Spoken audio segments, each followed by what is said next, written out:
Okay.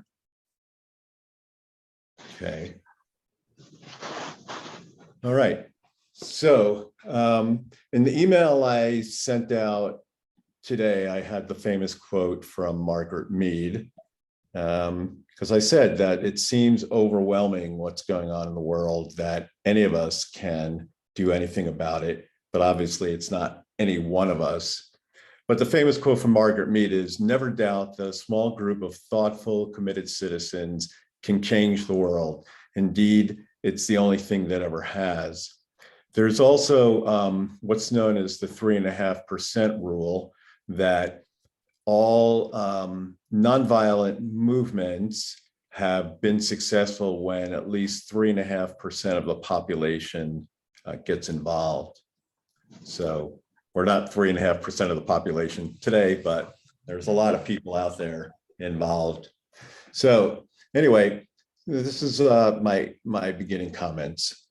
So we all have a vision of society we would desire to live in: a more caring, generous, just, compassionate, sustainable, regenerative, and wise one, which is, that vision is very much unlike, or 180 degrees unlike, live in. In the United States, the Constitution of the United States has a preamble that states, sorry about that, just admitting someone else in. So the preamble states, and it's very well known, that says, "We the people, in order to live in a more perfect union." And this is the ideal, this more perfect union. Of course, the writers of this were flawed, just like the writers of the Declaration of Independence, who talked about the unalienable rights of man. In this case, it was man, of life, liberty, and the pursuit of happiness. But these ideas were born of the Enlightenment. And so while flawed, what was written, the ideals are meaningful. But somewhere in this desire to live in a more perfect union and to pursue life, liberty, and happiness, we've gotten far off track spiritually, morally, ethically, politically, and most importantly, economically. And all of these are intertwined: the spiritual, the moral, the ethics, the politics, and the economic. The root of it lies the economic system most of the world lives in. And it's capitalism that most of the world lives in, or at least the form that is mutated into a capitalism on steroids, a predatory version in which extraction is the principle and everything is a commodity that people look to monetize. In the process of this, we've lost the connection to the sacredness of life and have lost a piece of our souls. So capitalism is based on a scarcity principle for the masses, and abundance for the privileged.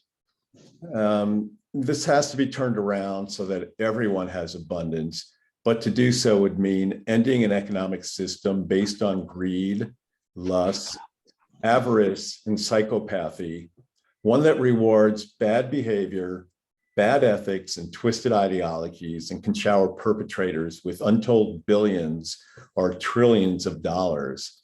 It's uncanny how much money floats around, but that abundance is really for the privileged.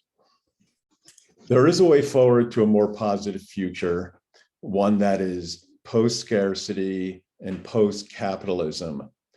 The famed economist John Maynard Keynes envisioned what a post-scarcity civilization could look like, and we all really hope to carry on with this vision. When I said at the very beginning, we all vision a society we'd like to live in, a more caring, generous, compassionate, sustainable, wise one. Really, this was the vision John Maynard Keynes put forward in the 1930s. Keynes himself was British, but he was a key advisor to President Franklin Delano Roosevelt in the 1930s. And this vision could change culture and change the story of society and lead us to a new path forward. This new path would be a new way of living, one that emphasizes collaboration, not competition, and abundance, not scarcity. And it goes without saying that our political and economic capitalist system are broken. We see how broken the political system is just in the gun debate that's been taking place over the last few weeks, and when nothing can be done. Even yesterday, when there was the House of Representatives held hearings and had people testify, victims, parents of the gun violence in Texas and Buffalo, and heart-wrenching testimony. And Republicans at the hearing just could not bring themselves to even shed a tear over it. So anyway, the political and economic system, capitalism, are broken, and the result are the current crises we face: climate change, pandemics, the level of divisiveness, the wealth inequality, the gun violence, all these things. And with wealth inequality, the rapacious greed from the wealth class. And the greed from the wealth class and the wealth inequality is such that currently in the United States, the top 10% of the nation, top 10% own 70% of the nation's wealth, while the bottom 50% own 2%. You connect the dots on that, and you can realize why the bottom 50% have so little power when the top 10% own 70% of the nation's wealth, and it connects them to the levers of power. And not only 10%, but when you break that down even more, 1%, 0.01%, 0.1%, even, it gets into 90% of the wealth, 95% of the wealth. And in Europe, the numbers aren't much different. The top 10% own 60% of the various nations' wealth, and the bottom 50% own 4%. A little better. Interestingly, this is a lot better than it was in the late 19th century, early 20th century, when the top 10% owned 90% of the nation's wealth in the United States and in Europe. And so we really have a tyranny of the minority in this country. A small number of people own the country in the US, and the same in the world. And recently I was at a conference, and people were talking about, someone from another country was at this conference I was at, was talking about the need for some sort of world government, or it's just not enough for the United States and the leaders of the United States to have so much power over the world. And that reminded me, when that person said that, of a friend of mine, an Australian friend of mine, in 2016 on Facebook, commented to me that he was asking how the US elections were doing and if Trump would actually win in 2016. And I said in my naivete, he has no chance, he's going to lose in a landslide. I just wasn't reading the tea leaves that well. And he said, "Oh, that's good to know, mate," as the Australians will say. And he said, because he said to me something like, all people all around the world should have a vote for the US president, because the US president is the world president. And I thought, oh, that's very interesting. I never thought of it like that. But then, as I said, the other day when I was at this conference, someone reiterated it also in such a way. And there's been talk of world governments. There's, the UN is supposed to try and help maintain some sort of equilibrium in the world, but the UN is stalemated by the Security Council and the permanent veto votes of the 5 permanent members of the Security Council, just like the US Senate is stymied by the filibuster. And just how horrible how that just impedes any sort of progress. And the good news with the filibuster for the money class is that they get great return on investment. They don't have to give money to every person in the Senate, though they give money to a lot of people, because they just know the key people and they know it will block anything. So that was my introductory comments. I just want to say a couple things more, and I hope I hope I've stimulated your ideas or your thoughts. So if you want to say anything at any time, since I believe this pretty free ranging, there's one way to do it is there's the reaction button and the bottom of your screen has all kinds of emojis, or you can raise your hand. That would be one way to keep it polite. You just raise your hand, and then either I can unmute you or you can unmute yourself, or just feel free to blurt it out. In my book, I lay out specific plans, ideas, and I actually was listening to an interview with the French economist Thomas Piketty, or as I discovered today, I think it's more pronounced Piketty. Thomas Piketty, the famed French economist who wrote the book Capital in the 21st Century and written since then. He was doing an interview on the New York Times with Ezra Klein.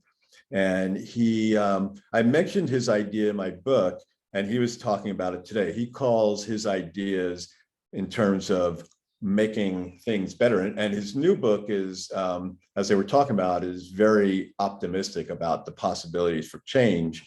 And Thomas Piketty's books mainly are based on the ideas of wealth inequality and how capitalism is just, promulgates the wealth inequality.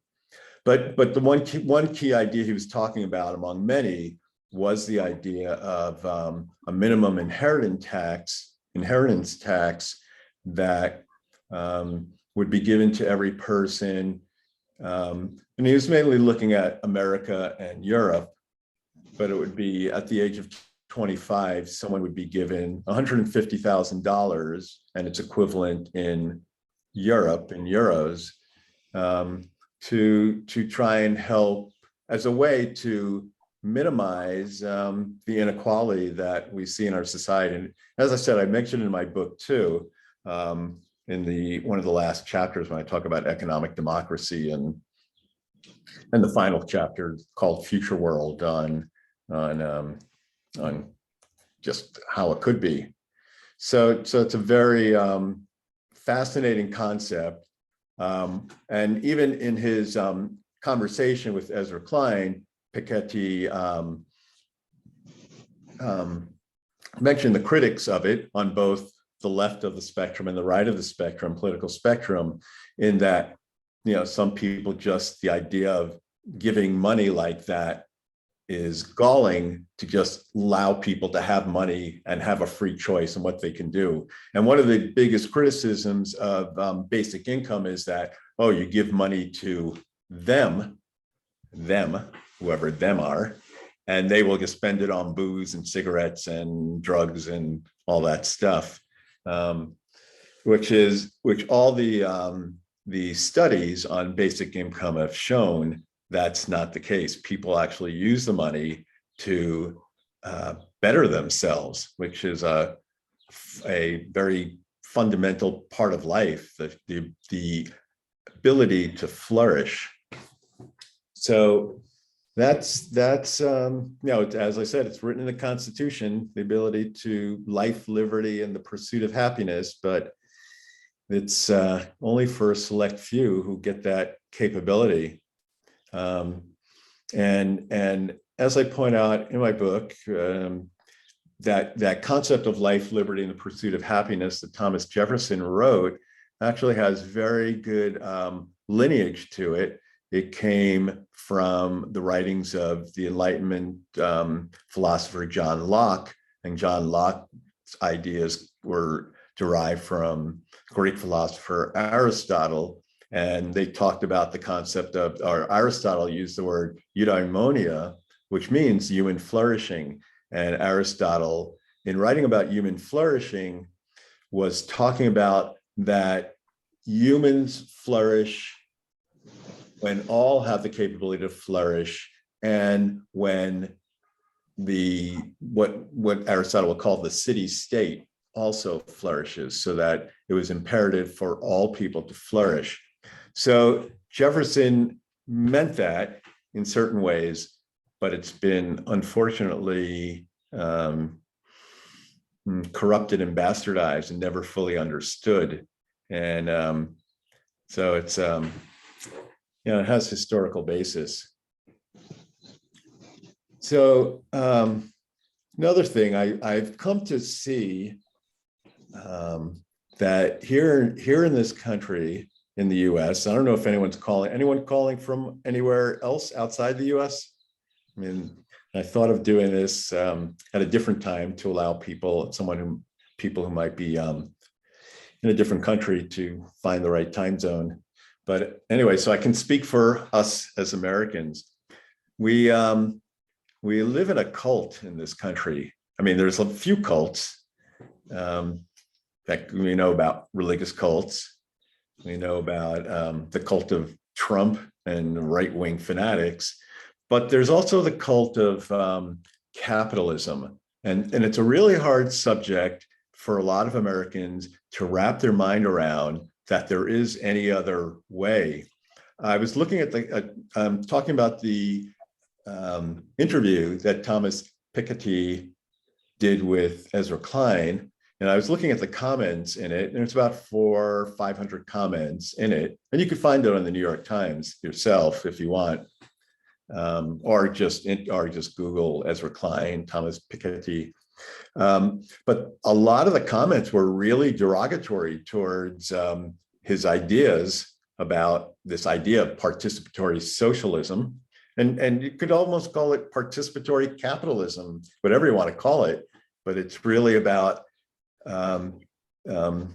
people doing better. And there were three basic ideas to what Piketty talked about. There was the minimum inheritance tax.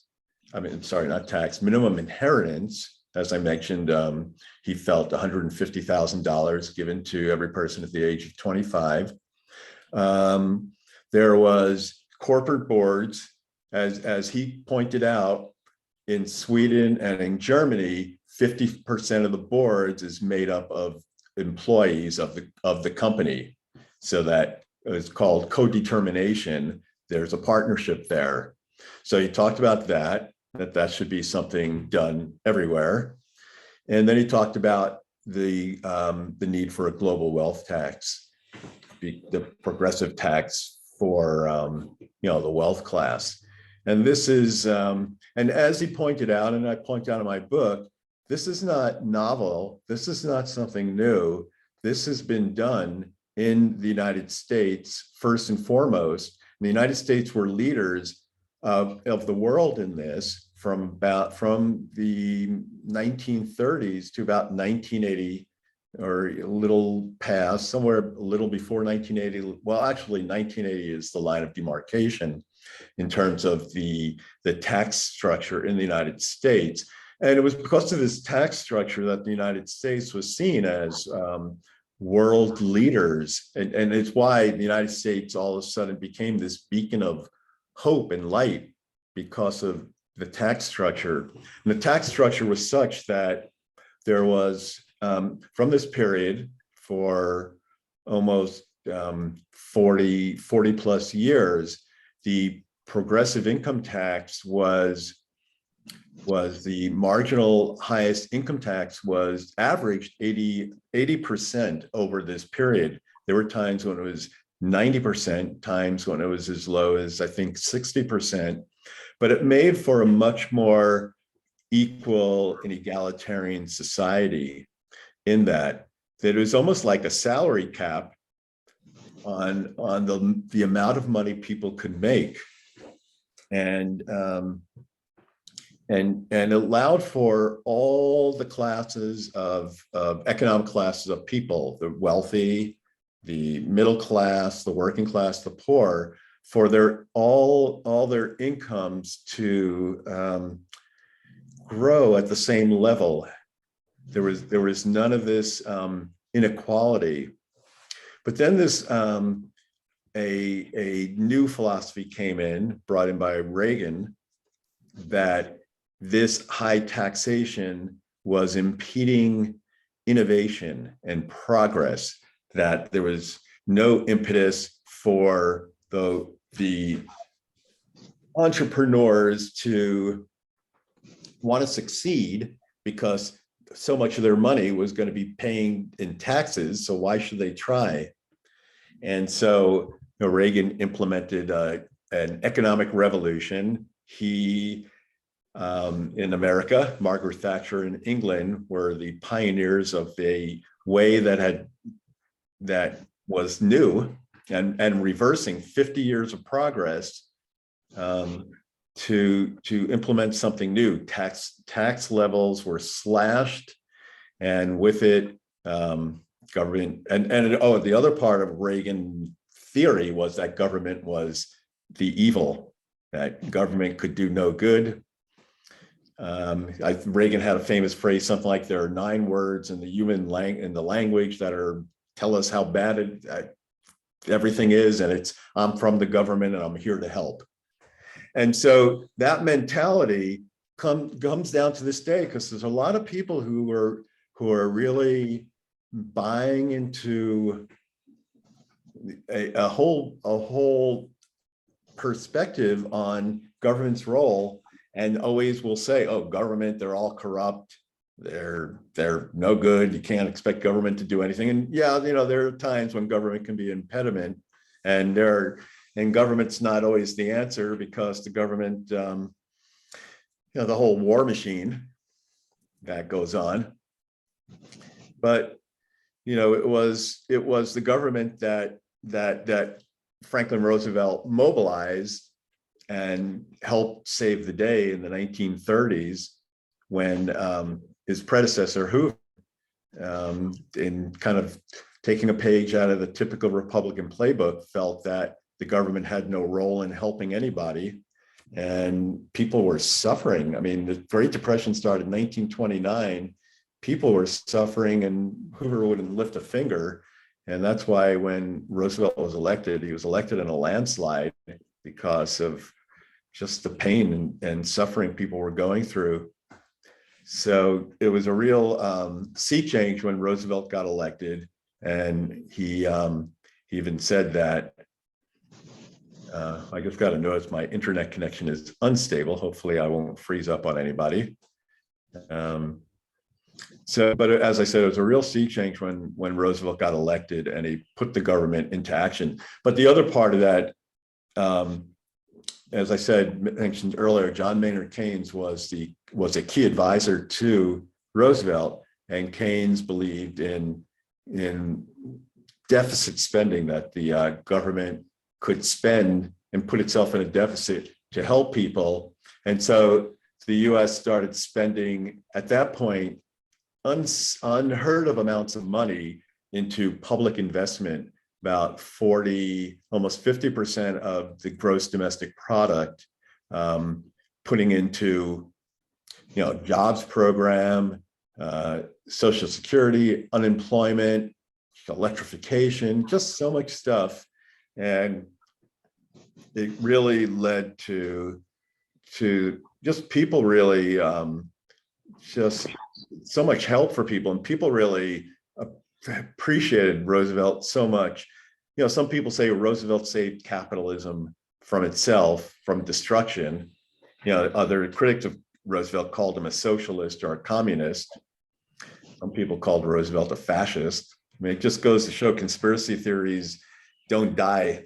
He's called everything. And Roosevelt even said when he was running for re-election that he said something like, never before in the history of humans have all this hate been given to one person. And then he said, and I welcome their hate. But he stood firm, and that philosophy stayed true through World War II, post-World War II, through the Republican administration of Eisenhower, back to Kennedy, even Nixon, for all his faults, still adhered to that. And it wasn't, as I said, till Reagan came in and things changed. And we take that for granted. So I'm talking about all this because saying about the cult of capitalism, or you could call it the cult of neoliberalism, that you just expect it, people just take it for granted. That's just the way it works. The other day I saw someone wearing a t-shirt that said, "Socialism sucks." And I was tempted to go up to the person and just talk to them and find out what they had to say. I just didn't, and I had thought better of it and didn't feel like it's worth the effort. But there's, again, in this country, anything that smells of helping people gets lambasted as socialism. Because there's this fear, there's this thought that socialism is the Soviet Union, but it's far from that. It's all about, the root word of socialism, social cohesion, people coming together. So whatever you want to call it, whatever economic system, it's all about people working together in collaboration. And that's when we get away from that scarcity mentality that socialism just engenders, capitalism engenders. We start thinking about helping one another. And so this ideas of Piketty, the ideas I put forth in my book, which are really based on the historical record of in a nutshell, what I say is that just like the 1930s, just like what's happening in Europe now in the social democracies of Europe, we need to up how much goes into public investment. 40% of the gross domestic product, GDP, 50% into society. And you can pay for it one or two ways. One is through wealth taxes, like the taxes that were done in the 1930s through 1980s. I can call it wealth tax or just the progressive income tax, or money creation, which is done easily through the Federal Reserve and banks. It's not very radical. The Federal Reserve's been doing it for, as long as they've been around, since 1913, but it really stepped up over the last 15 years with the whole idea of quantitative easing, just creating money that went to banks with the so-called idea that banks would then invest in society, but it's fed the whole rapacious greed of. It's a whole nother story. I've written a bunch of essays on the writers' platform Substack about the rapacious greed of the finance industry, and the more I read, the more it just boggled my mind. How much money, tens of trillions, of perhaps hundreds of trillions of dollars have gone in that direction. And that's where we get these the wealth class billionaires who just live in a different stratosphere than any of us.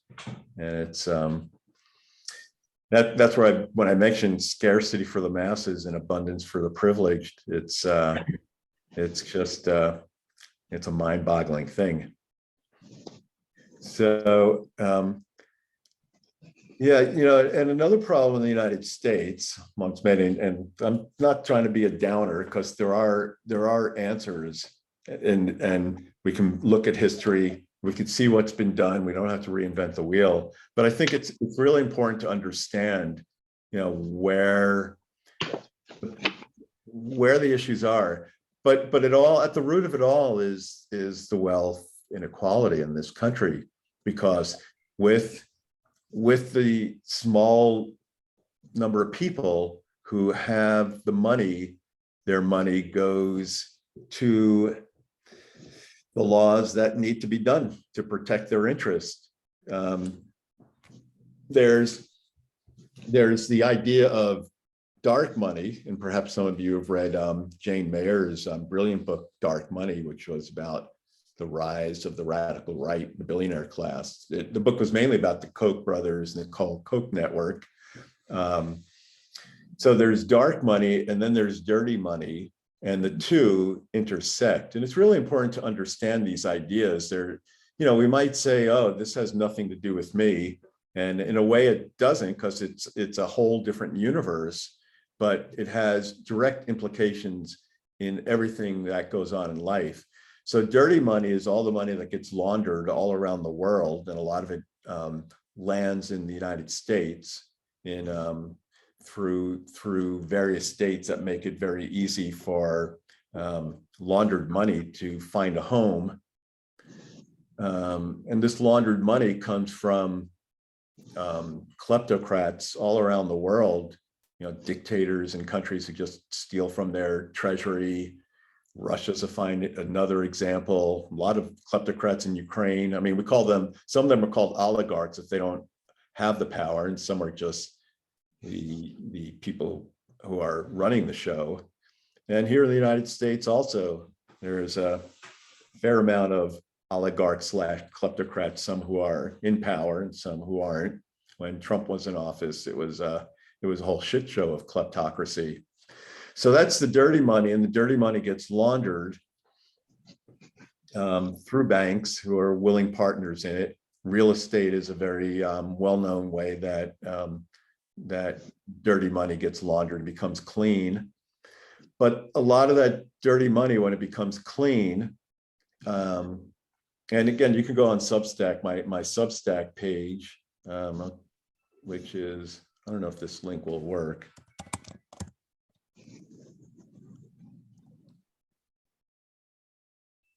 No, I'd have to get the link, but it's mwayne.substack.com.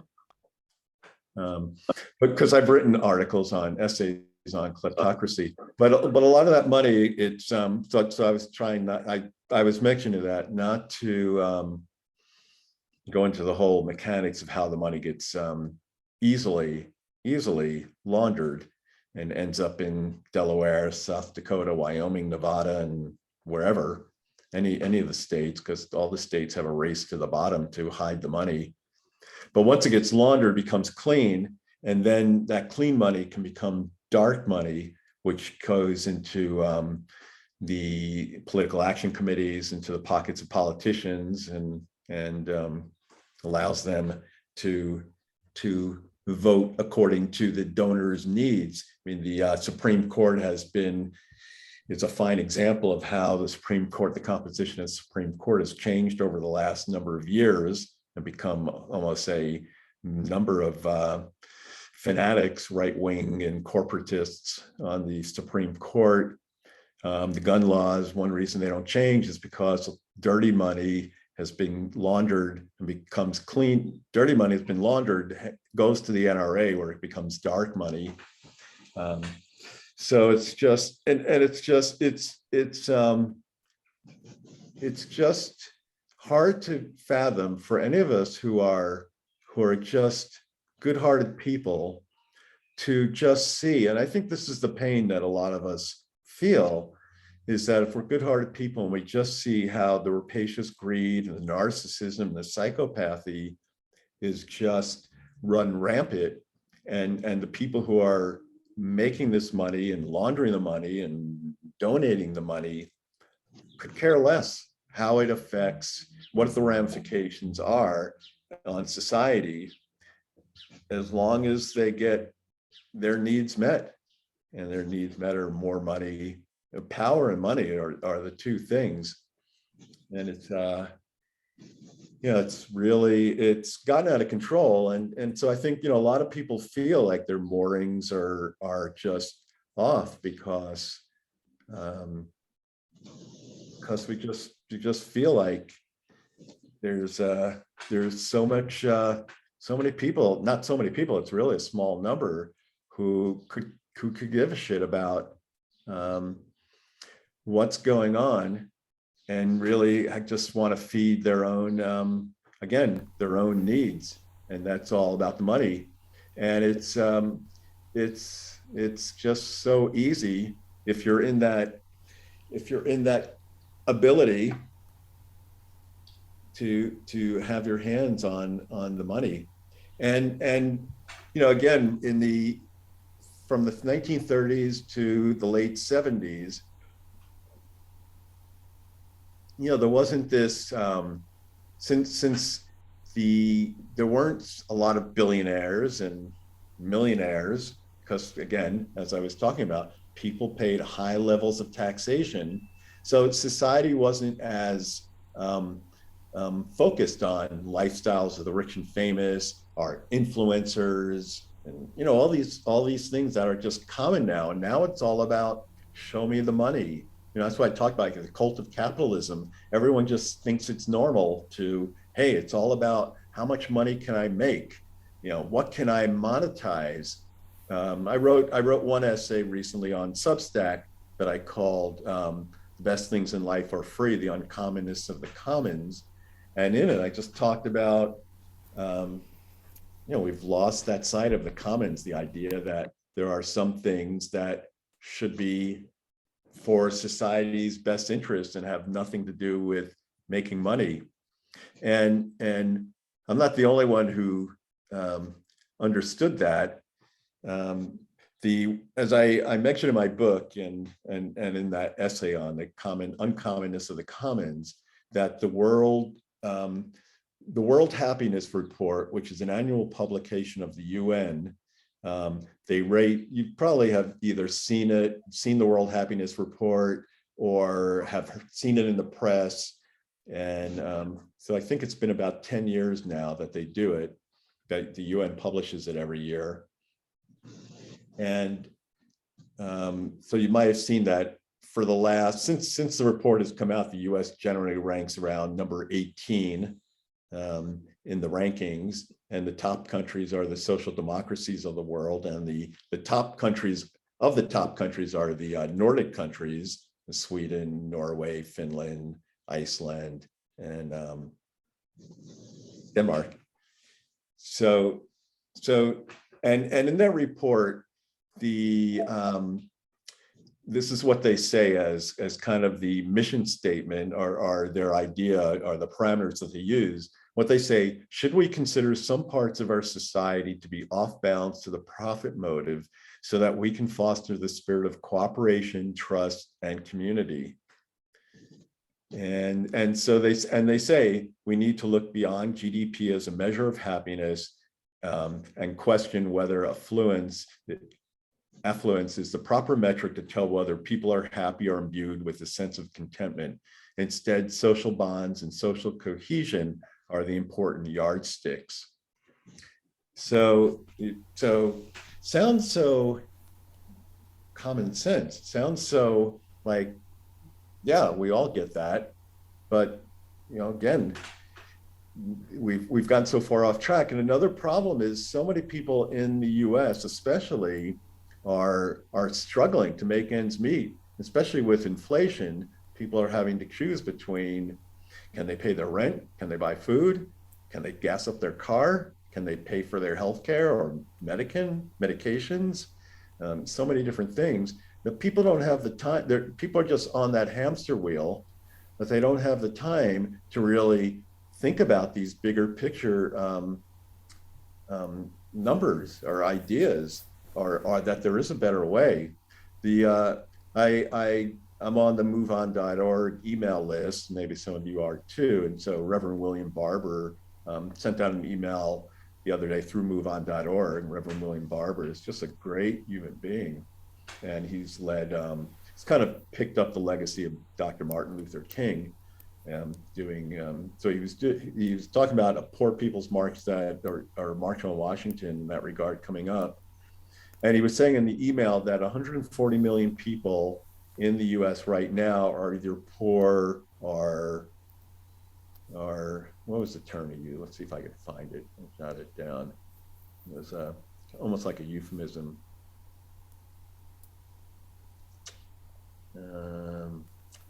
Poor or low, just low income, poor, low wealth. I think that's the term he used, low wealth.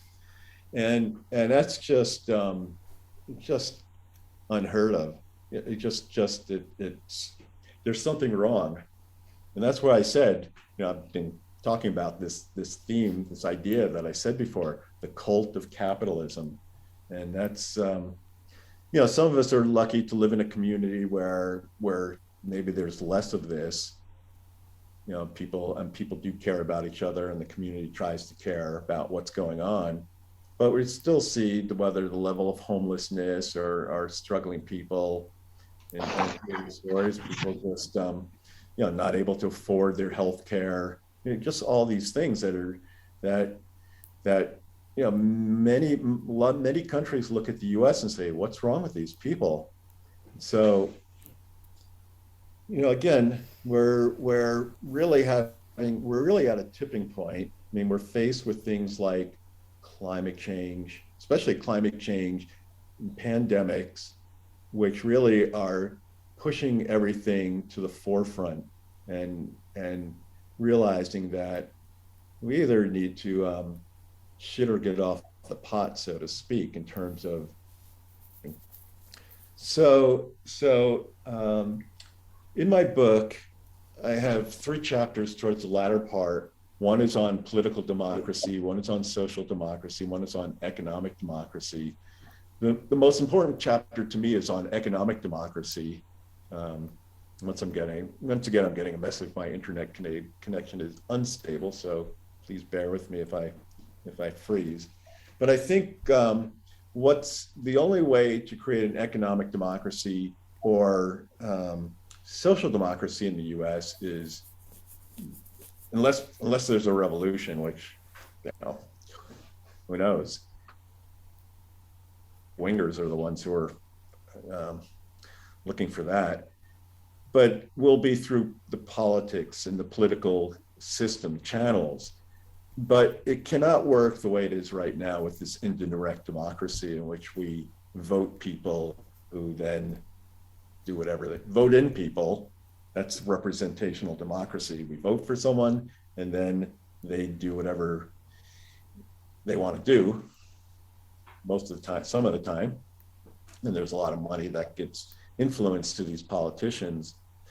So as I talk in my book, and what I would like to aim towards, if a big enough number starts getting involved, is the idea of citizen assemblies. They've been done in other countries.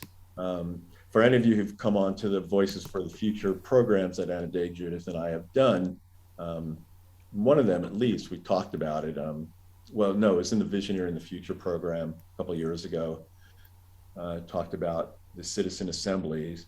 And so I talked about the citizen assembly movement that's gone on in other countries. And actually, its roots are from ancient Greece, the city-state of Athens. I see a couple of hands, so I'll just finish this and I want to turn it over. So Athens, in the legislature of Athens, the citizen legislator, anybody, though in those days it was only men and property owning or men who weren't slaves could talk, but any man could come speak to the legislature, propose a bill. That's not the citizen assemblies that have happened now, but it's a movement in the right way. So Marie and Denise, you have your hands up, and I assume that's to enter into the conversation or ask a question or whatever. So Marie, you're on my left, my window, so I will let you go first and try to be, say what you want and keep it concise if you can. So I'm asking you to unmute. Hi. Hey, Marie. Okay, thanks. I'm going to be quick because a certain dog needs to go out and I need to go upstairs to watch the hearings. But yeah. The thing, I love everything you're saying. And actually the Piketty person I found, I found a bunch of YouTubes that we can listen to. So that's good. I just want to share that.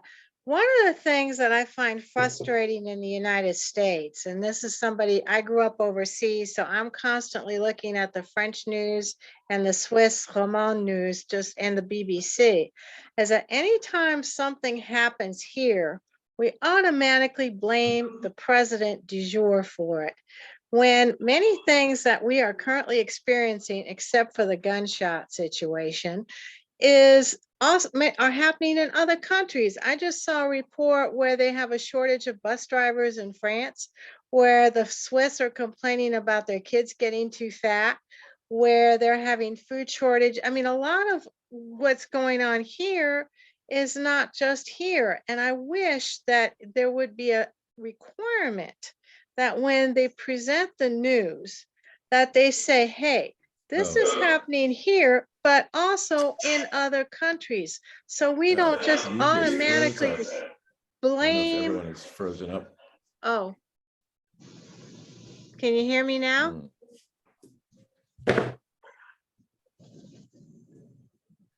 You got me now? I'm going to switch to a hotspot. It's my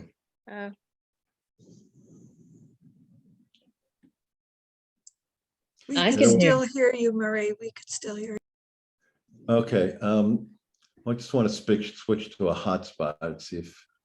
Okay. Do you hear me, Marie? Yeah, I'll slow down a little bit. No, it was my internet connection may have froze up. Okay. So anyway, keep going.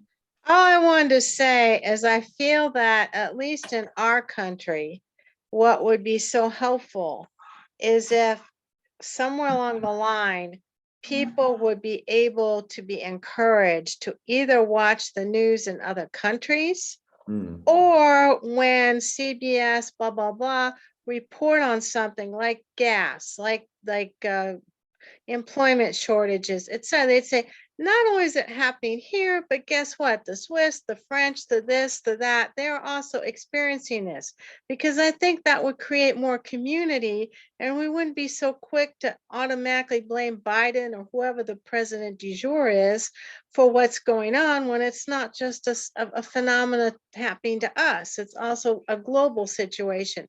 I think the problems with America is because we're such a big country, all we hear about is what's going on here. So we automatically blame whoever's in charge here for whatever economic situation we're dealing with, when in fact, like I just heard on the news, we're going to be dealing with a global recession. So we're going to blame Biden for a global recession. You know what I mean? But unfortunately, that's what happens. And so that's just one little point. The rest would be too complicated to get into, but it does bother me, at least when I watch the Swiss news or the French news, they will then cover a little bit more what's going on in the States and a few other countries. But we don't do that here. We're so isolationist. And I do believe that contributes to what happened January 6th and what's about to happen again here if we don't bring our gas down, because it's not just us that don't have bus drivers. It's not just us where the kids are getting fat. It's not just us that have to pay high fuel. The only thing that's uniquely American is the gun situation. That's it. But there's violence in other ways that are happening. So again, do we get rid of everybody's automobile because somebody just drove into a place in Berlin? You know what I'm saying? Not that, I still think we have too many guns, but you see what I'm saying? I really feel like the FCC or somebody should say, every national newscast needs to say, okay, this is happening here, but this is also happening here, here, and here, because that would help. At least not automatically blame one party or the other for what's happening, because I think there's corruption on the Democratic side. I think there's corruption on the Republican side. Biden came from Delaware, as we had privately talked about. That is the state that allows these corporations to do what they do. Has he owned up to that? No. And I'm a Democrat, but we have to, I think each party needs to own up to how they contribute to the problem. Because if we don't own up and come clean in how we're all complicit, every one of us, I have to look at my stocks. What stocks am I investing in? Can I stop? Yeah, just anyone else I gotta want go to? anyway, so, but I Okay, just thanks, wanted to Marie. put that out there. And thank Okay, you. I'll thank try to you. listen on my phone. Okay, thank you. Okay, thank you. Yeah, bye-bye. Before I open it up to Denise, anyone want to comment on what Marie said or dialogue on that? Yeah, Lonnie, let's see if I can, you just have to unmute. I'm on mute. No, just really quick. I think people in this country and other countries need to become aware of how we're being lied to, how the media is controlled. The media is controlled by big money. And if we will look on the other side of the coin, we'll find far more truth and we'll know more about what's going on.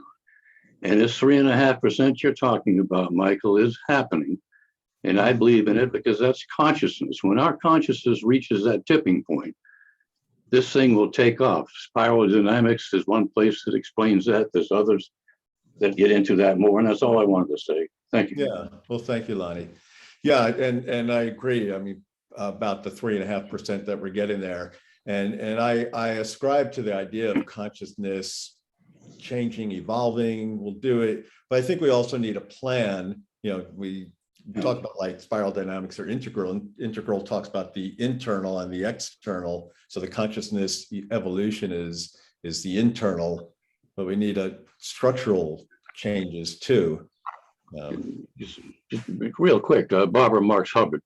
Yeah. Buckminster Fuller. Okay, they have a plan. Buckminster Fuller. You know, yeah, and that's happening now too in different sectors. Yeah, we all hear about it. You know. Yeah, as well as the famous saying goes, the revolution will not be televised. But yeah, there's a lot of good, and it's always good to remember that. So Denise, you have your hand up. You've been waiting for a while.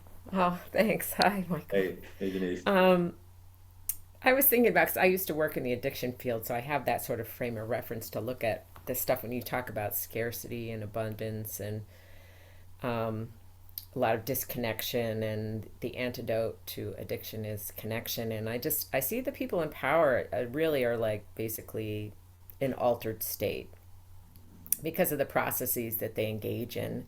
And you could say addictive, compulsive, but they're hoarders. They hoard wealth, they hoard, power.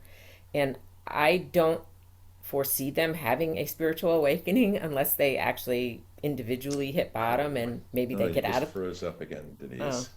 I apologize for my connection here. Can you hear me or? I can hear you. Okay, you're fine. Okay. I just think that people generally don't, in those kind of processes, don't get help unless there's an intervention or they hit bottom. And I just think that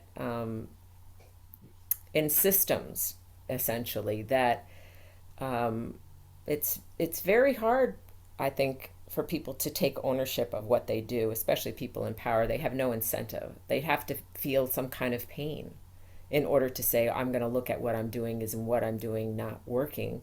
And I just think that's kind of a crapshoot, whether enough of those people are going to actually reach that point. And I don't know if I don't know enough about your theory about the 3.5%, but my understanding of systems is that, I really, unless there's enough people in pain saying this is not okay, I don't see how things are going to change. I mean, I would love them to change, but I think collectively, I think Biden senses it. I think a lot of people in power sense it, that there's a lot of unrest and a lot of pain, and there's a lot more violence coming down the road. And that's why they're increasing the funding for the police and all that military industrial complex.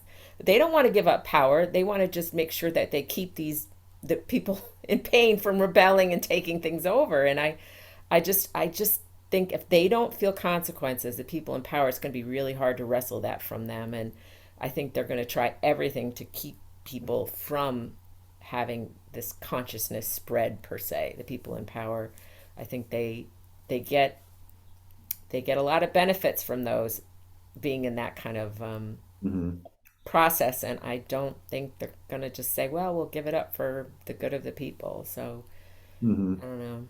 Just my thoughts on it. Yeah, no, you make a really good point, Denise. And in titling my not titling my book, explaining my book, I say it's a political, economic, psychological, and spiritual exploration of where we are and where we could go. Yeah. And I thought it was important to put the psychological because I talk about like psychopathic behavior because it really is, as you say, addictions. It's a psychopathy. It's an addiction to power, money, and for some, it's also substance abuse. Mm-hmm. And it seems like the people who are, suffering the most in this country also have the addictions. I mean, we know about the substance abuse problem in this country and the deaths of despair. And the people who went January 6th last year that the hearings are starting, a lot of those people were goaded on by that feeling of despair. And it's really neoliberalism that has wiped out so many people. And then you have someone like Trump come along, and instead of saying the system, you guys were all screwed over by the system, he said, oh, it's all those other people who have screwed you over. So I think going back to 3.5%, or like Lonnie was saying, this great number of consciousness, it's really the great majority of people want change, beneficial change, positive change, and it's such a small amount. If it's 0.01%, that's like 30,000 people out of the million Americans who are really, if that might be 3,000, might be 100. I mean, you talk politicians, the oligarchs, and the corporate heads, and so it's. I think so many people want change and they don't care. I mean, it's so evident, like they take polls and there's like such high percentage of people want this and want that, and they don't care that we want that. They just go and do what they want anyways. And I just think if they don't have any consequences for their behavior, they're going to keep doing what they're always doing. And no matter what we want. And, I don't know what the consequences are that are going to make them want to stop what they're doing. I don't know. Yeah, and the mainstream culture is just stuck in pop culture influencer land. Yeah. It's just a lot of people. I mean, a lot of people are in pain. A lot of people, like you said. I mean, it's just very hard. There's a huge sense of isolation, and when people are isolated and don't feel connected and loved and supported, they will medicate because the pain's too great. And so that's another part of the scarcity culture of capitalism. It's just led to massive disconnection, massive alienation, massive loneliness, and some of the people and acting out with rage, and a lot of the gun violence is that rage that comes out sideways with uncontrollable. And the Republicans, right wingers, are correct that mental health needs to be addressed, but it's for them, it's just lip service, and it's just an excuse not to have any sort of laws of regulations of guns. And you have your hand up, so hi, Ann. I was trying to figure out sort of why I don't pay much attention to the wealthy, and to the disparateness of wealth, and I think it's because I put this in the chat box. There aren't that many actual wealthy people, percentage-wise, and so they're like a movie. I could think of them as like a movie. When somebody's showing what the wealthy are doing, to me, it's like I'm watching a movie. It's so unreal to my life and to anybody that I know that it just seems like it's not real. And so it's great to have this conversation and remind me that it's real, because I don't live my life thinking about the wealthy people. I live my life trying to survive and do what I do. And so when I was reading your book, I was thinking, wow, this is all happening sort of behind the scenes, but it's actually happening in pretty broad daylight, but it seems unreal to me because it seems like it's some kind of movie. Like what the wealthy are doing, that's what they show. They show it on television and whatever, and it looks like it's not real from my point of view. Yeah, or they're living happy lives and the Yeah. lifestyle of the rich and Yeah. famous. But it has direct implications. One of the biggest direct implications can be summed up by um, the writer Rutger Bregman, who wrote the book Utopia for Realists, and then wrote a second book, Humankind. He's a Dutch historian. And for some reason, a couple of years ago, he got invited to the World Economic Forum in Davos, Switzerland, where the wealthy class, it's their conclave, and they invite some other people too. So he got invited to speak at a panel, and it was on what can we do? The panel was on something like, I forget exactly, and you can find the video on YouTube. It went the video went viral, but the panel was on something about wealth inequality, and so he just gave this famous quote that went viral, and he just said, "Taxes, taxes, taxes. All the rest is bullshit." And the bullshit is just like Greta Thunberg has her famous quote of saying, blah, blah, blah, when all these people get together. It's all blah, blah, blah.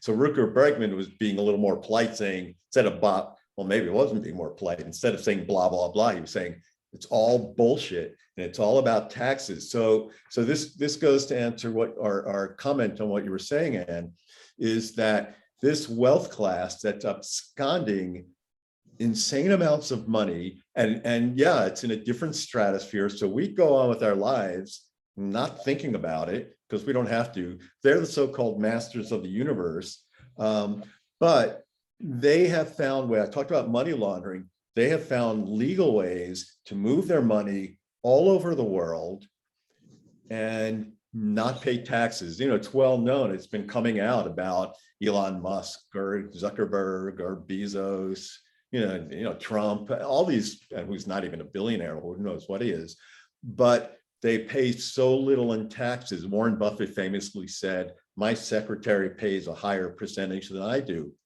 and Buffett has come out and said, "Oh, we need to reform the law."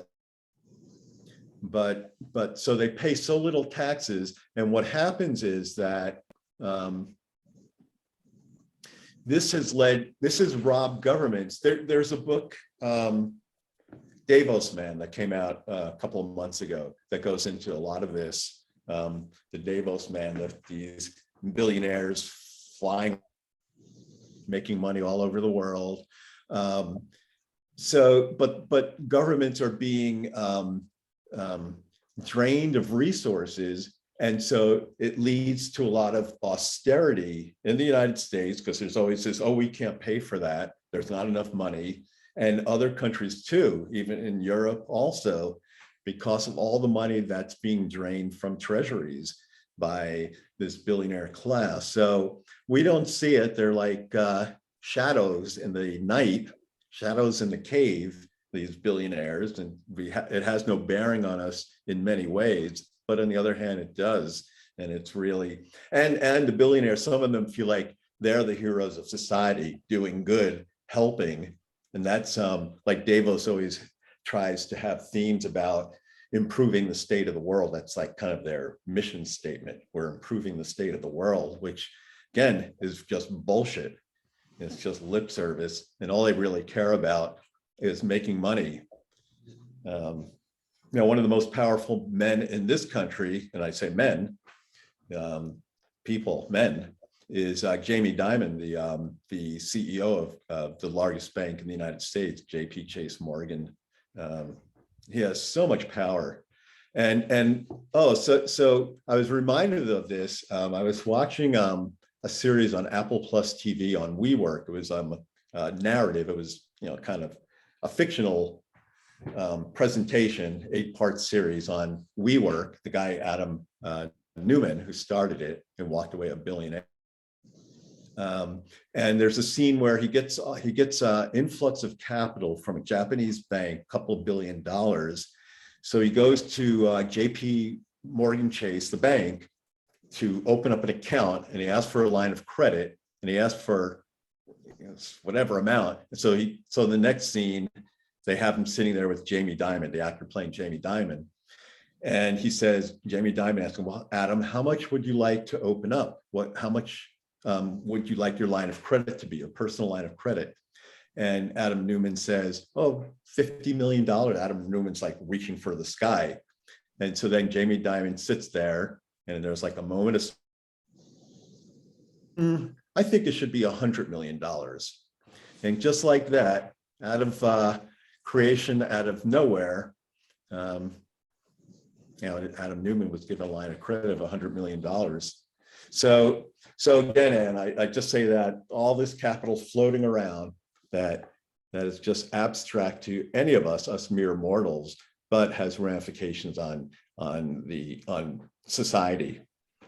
So anyway, but thank you, Anne, for your insight, because that's so true. It just seems like abstract. It has no significance to any of us, and they like it that way. I think it has significance, like for when people are struggling financially, and like if people are kind of doing okay financially and their life is kind of going okay, I think it's easier to sort of not notice that stuff. But if you've been impacted, or you know people who have been impacted, and there's so much suffering that there, especially minorities, people who are marginalized, that this is just normal, and it's bad and it's gotten uglier, but they live that way all the time. And I think some of us are waking up to it because we see it, the impact of it more these days than we might have previously. And how people are being treated around the pandemic, and just so many things. And I just think I think people are going to keep exploding, because I just think, I just really, what if you try everything and you're struggling to make ends meet and you can't, and there's nobody giving you a lifeline? What do people have as a recourse? I guess they can commit suicide, and the other is to explode with the rage in some form, and whether it's a protest or whatever, some form of violence or whatever it may be. I don't want that, but what do you do when you just put somebody in a vice for how long? How long can people tolerate it? And I just think it's increasing more and more, and it's impacting more and more people. And so it's like, I think a change needs to happen, but I just think I'm not sure if that's, I don't envision how that can happen. So anyways. Yeah. Joanne, you have your hand raised the old-fashioned way. So I assume that means you want to talk. You just have to unmute yourself, Joanne. You can do that. I don't know how to raise my hand on Zoom. Okay, good. Well, I'm kind of one of those scary old hippies that know like just enough, but not all of it. And so hearing what we're talking about, and I totally know all the pieces need to be put together. I did work with Barbara Marx right before she passed away. And I still have her vision of where we're going as a human race right now. And it's all a crapshoot. Some of your expressions were from the same time period, because I use the same expressions. What I don't get is, how are we going to bring this together so that there's not,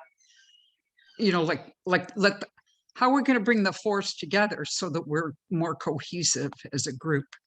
There's so many, with the internet and Zoom and reaching out and getting your list and marketing. I get all of that.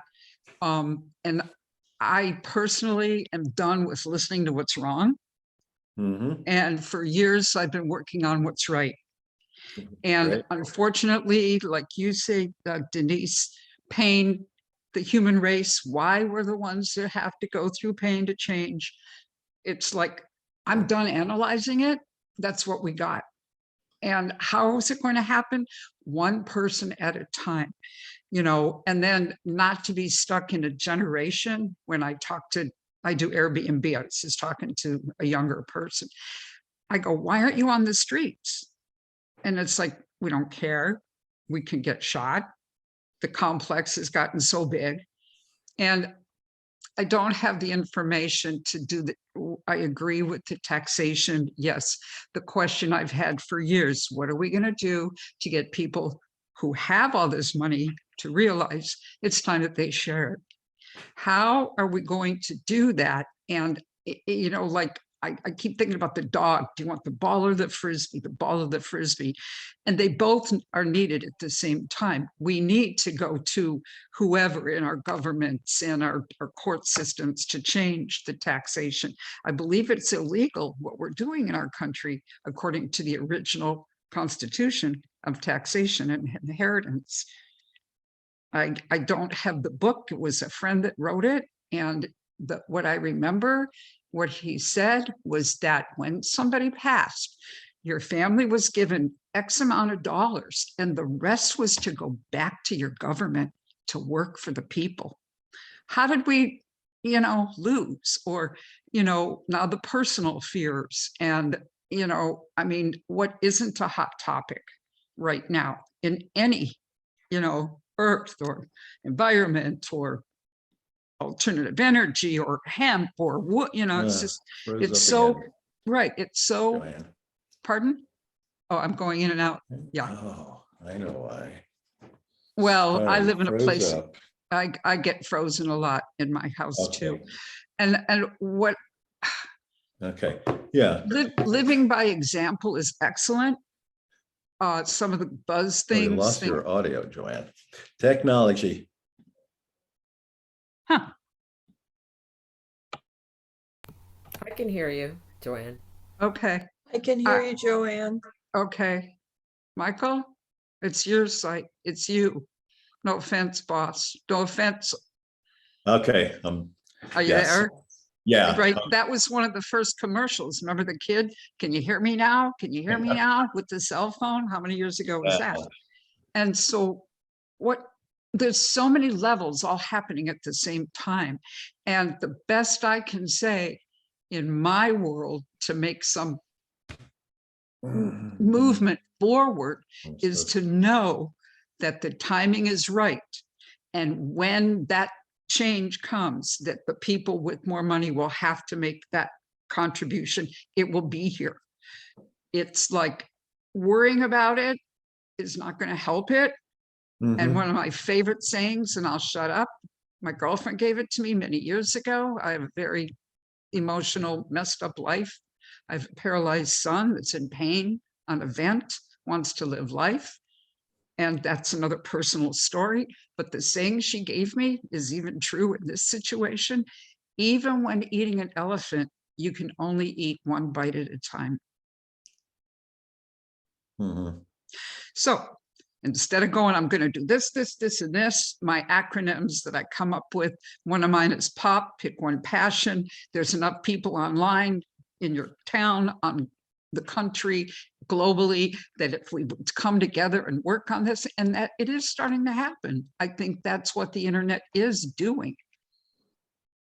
But it's being patient. Yeah. And how do we get people together? The 350.org or the county meeting space or, whatever. We're all wandering around going, how? But, if your global news isn't going to talk like this and you're considered what, like you say, blacklisted if you're underground or, oh, wait, Zuckerberg's going to let you come through on Facebook for a minute. It's like having faith that in the changes that we're going to, that will be in place when it's time. Okay. Well, thank you, Joanne. Yeah, there's many issues. I hope not to plug my book, but I hope you all get a chance to read my book. The first half, it talks about the issues we face, and the second half lays out a plan. But I can tell you, just to sum up, and it's all about, I mentioned Piketty and its ideas, but the things like basic income, minimum inheritance, and 40 to 50% of GDP going into public investment would change the society, I'm just talking about American society for the best. It would create such a change. And by doing that, it would change people's consciousness too. Consciousness can change from structural change imbuing us. I talked about the 1930s. It was the greatest period of what's called mass enlightenment in the history of the United States because people's needs were met. And there's a very specific way this can happen I mentioned, going in how much money is available created by the Federal Reserve. The idea of just money creation can really do a lot. And especially if the money's siphoned away from the military industrial complex, which is a whole nother conversation. But there's so many conversations on this about understanding what money is, that it's a fiction of and by itself. But there's been economists who've talked about the idea that the US government could just mint $1 trillion coin. US Treasury could do that, put it into the bank account of the United States, and then use that money to pay for the needs of society. So that's kind of like abundance thinking, that there is enough. But we keep hearing, oh, there isn't enough, and give money to people and it leads to inflation and destroys everything, the social fabric. So, but perhaps I'll leave that conversation for another day. I talk about this in my book, not the $1 trillion coin as much, but just the ability to have enough. And but that's really part of moving away. And as I said, then it's the political structure. And I think only things like a citizens' assembly movement will do that. So I want to continue with these discussion groups again, because it's really important. I have a chat message here that Patrick has your hand up. Is that true, Patrick? If so, let yourself unmute yourself. So yeah, thank you. I do have something to say. I mean, I agree with all of this. I think that life is painful for many people. I think that at certain moments in our current culture border on revolution, and that everything can explode. I believe all those things can happen. But kind of what I'm here is a lot about the problem and how painful it is to everybody, and not a lot about the solution. I know that you write about the solution. And I just gave a brief capsule summary of it, Patrick. Some of those things, the $1 trillion coin and other things, are a bit pie in the sky. I don't expect those things to happen. I don't expect there to be enough pressure to make those things happen. So the job of everybody is to create some pressure. We have to remember that in Greece, what we have left of Greece, we don't really know much about their political thing. We know something about their philosophy, and can be very practical, but sometimes it's a bit remote. But the political system, democracy, was basically a kind of a failure in Greece. Didn't work out. Because it was for a little while it was there, but then they particularly just flushed the handle, and that was it. That's how they felt about it in the end. And but what we do have left from them, more than probably anything else, is their art. We have the drama, we have even examples of dance, we have sculpture, we have art, all of that, we have architecture, all of that from Greece we know something about. We can still look at a lot of it. And that, I think, is something that can create a certain amount of pressure in one way or another. I think that the art can be sponsored by the 1% or 10% or whoever it is. They can present the art, they can fund the art, they can create a museum to house the art. But the art that takes place with each individual, the creativity, can bring pressure on that. It's a possibility for each individual to behave as though there is actual equality. There isn't. But we can act as though, if you act as though something already exists, after a certain period of time, it begins to exist. I That's believe right. anyway. I mean, maybe a lot of people don't believe that.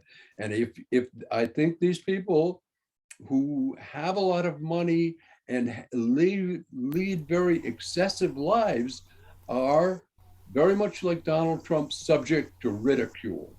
Ridicule is the thing that Donald Trump cannot abide. If he is in any way demeaned by Obama or by anybody else, he's like toast. He's a flaming, he just burns himself out when that happens. And I think a lot of people are exactly like that because they want to be hidden. We don't know a lot about them. Elon Musk, he's just not showing up here and there at movie premieres and discussing things on the red carpet. He's just living his own life, very privileged. But if he is brought to, All right, frozen up again. oh, I'm breaking up. No. It's You're fine. Michael. No, It's- you're not. Michael is, but Patrick, you're not. We can hear you. Oh, you can. Yeah. Can you hear me, Michael? I don't know. Anyway, that's my thing. People have, I believe that the cure for pain is to do something. I think pain is a bit of a choice. People suffer. I mean, you can't probably think away or wish away or create away the pain of a car accident or a broken leg or anything, but you can work and eliminate a lot of it through creative thinking. And that's I think what's needed here, and that's what we still have the ability to do. We still have voice. We still have freedom to do that. Yep. And We're lucky. there's a big movement of that in Franklin Roosevelt's approach. Was a lot of art. He sponsored painting, he sponsored drama, he sponsored dance, he sponsored all the things were in Saratoga. A lot of them are a result of his thing, architecture, everything. Mhm. It made an impact, and the impact of that still exists. So, I mean, we can try to convince the politicians to mint $1 trillion coin. Maybe they'll go for it.